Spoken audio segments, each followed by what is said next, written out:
गणाध्यक्षाय गणदैवताय गणाध्यक्षाय धीमहि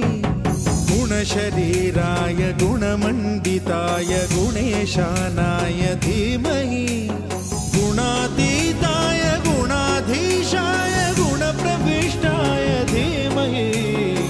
एकदन्ताय वक्रतुण्डाय गौरीतनयाय धीमहि